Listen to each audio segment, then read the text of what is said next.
Quais são as exigências para a utilização do FGTS no financiamento imobiliário por parte do imóvel?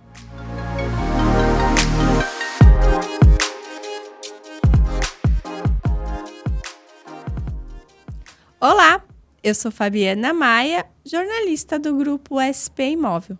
Dando sequência na nossa série especial sobre financiamento imobiliário, o assunto de hoje é quais são as exigências para a utilização do FGTS no financiamento imobiliário por parte do imóvel.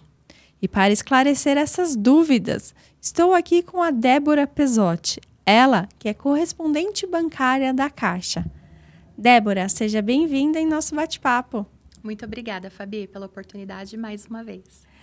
Débora, no vídeo anterior, nós falamos sobre as exigências do FGTS no financiamento imobiliário por parte do comprador. Mas e por parte do imóvel? Tem alguma exigência? Sim, o imóvel precisa ser residencial, urbano. A avaliação dele por parte do credenciado do banco não pode ultrapassar 1,5 milhão, senão sai do SFH, que é permitido o uso, e vai para o SFI. Precisa ser unifamiliar, ou seja, um terreno, uma matrícula, um imóvel. Aquelas casas que têm 2, 3 casas no quintal consideradas multifamiliar, não pode utilizar FGTS. E também não pode ter sido utilizado o FGTS para compra nos últimos 3 anos. Então, vamos aos exemplos para os nossos internautas. Usei o meu FGTS em 2023 para comprar como parte de entrada para comprar um imóvel. Em janeiro de 2023, eu comprei lá o imóvel e usei o meu FGTS como parte de entrada. Agora, em 2025, eu quero vender esse imóvel. O comprador, ele não vai poder usar o FGTS dele na compra desse meu imóvel. Não. Ele pode fazer o financiamento se ele tiver condição de pagar a entrada com recursos próprios, por exemplo. A hora que a matrícula estiver no nome dele, ele já consegue utilizar o FGTS dele para amortizar. Porque aí esse prazo de 3 anos não vai acompanhar o novo proprietário, porque mudou a titularidade. Mas se ele só consegue comprar se for utilizando o FGTS, ele vai ficar impedido de comprar esse imóvel, dado essa exigência dos 3 anos na matrícula, a contar da matrícula. Entendi. Então, você pode, nessa situação, você poderia usar o FGTS apenas para amortização.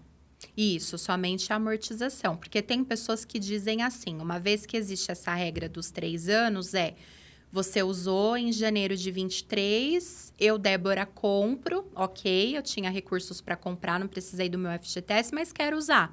Então, que eu teria que esperar até fevereiro de 2026, por exemplo, para dar os 3 anos. Não, isso não é verdade. Uma vez que houve a venda, houve a interrupção desse prazo, porque trocou o titular, tá?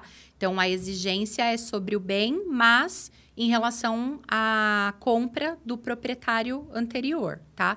Então, nesse caso, ele fica impedido apenas de comprar, utilizando o FGTS na entrada.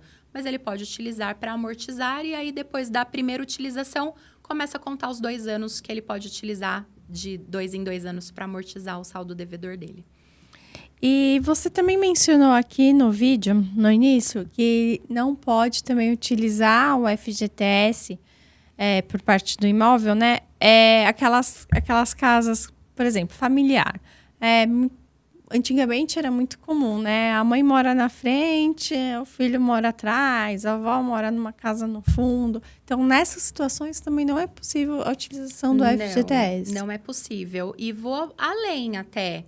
Existem casas que nos fundos é uma edícula. E pergunta para o vendedor, ele vai dizer, é só uma edícula. Mas se o credenciado do banco for até lá e entender que naquela edícula pode haver mais morador, ele também vai descaracterizar o imóvel como unifamiliar e caracterizá-lo como multifamiliar.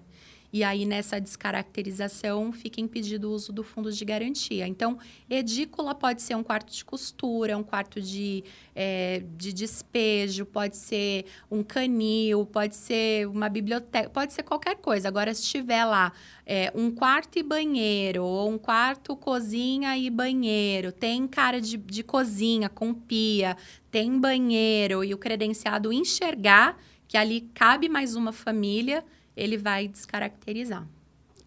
Aí vai uma pessoa avaliar o imóvel? Sim, uma vez que o imóvel precisa ser aceito como garantia, que é o bem que vai ficar em garantia à operação, é feito logo no início. Então, o crédito do cliente é aprovado. Quando a gente fala de caixa econômica, a gente aprova o crédito do cliente e, em seguida, a gente já solicita a avaliação desse imóvel, tá? É sempre feito por uma empresa credenciada da Caixa, é sempre arquitetos, engenheiros que fazem essa avaliação. Esse profissional, além de verificar a estrutura desse bem, tá? Vai verificar se ele também tem condições de habitabilidade, se não tem infiltração, rachadura, se está em bom estado. E o credenciado também é responsável por dizer ao banco se o valor da negociação equivale ao valor daquele bem no mercado, né? Então, é muito comum, às vezes, o cliente não ter a entrada, como nós falamos, né, em outro vídeo, e ele fala assim, bom, o imóvel custa 400 mil, mas se eu informar o banco que ele custa 500, de repente eu consigo financiar sem entrada. É possível que isso aconteça? Sim. É correto? Não. Mas, de todo jeito, ele precisa estar ciente de que haverá uma avaliação. Então, o engenheiro, se disser esse imóvel não vale 500 mil, vale 400, porque é o valor de mercado, vai ter caído por terra essa intenção do comprador, né? Então, o credenciado é o responsável por dizer ao banco, pode aceitar esse imóvel como garantia, porque estruturalmente ele está ok, e o valor da negociação equivale ao valor de mercado. E aí é por isso que essa avaliação não pode também ultrapassar 1,5 milhão, né? A negociação foi 1,2 milhão, tá? Mas o imóvel vale 1,7 milhão, por exemplo. Vai poder financiar. Hoje tem taxas de juros diferentes nas modalidades, mas não vai poder utilizar o FGTS porque desenquadrou da modalidade. Entendi. E essas exigências é independente em qualquer instituição bancária. Não é uma exigência da Caixa, do FGTS. Sim, as exigências são do FGTS. O imóvel multifamiliar não é financiado pela maior parte das instituições financeiras, com exceção do Banco Itaú. O Itaú aceita financiar esse tipo de imóvel, porém, não pode utilizar o FGTS porque os requisitos são do Conselho Curador e vale para qualquer instituição.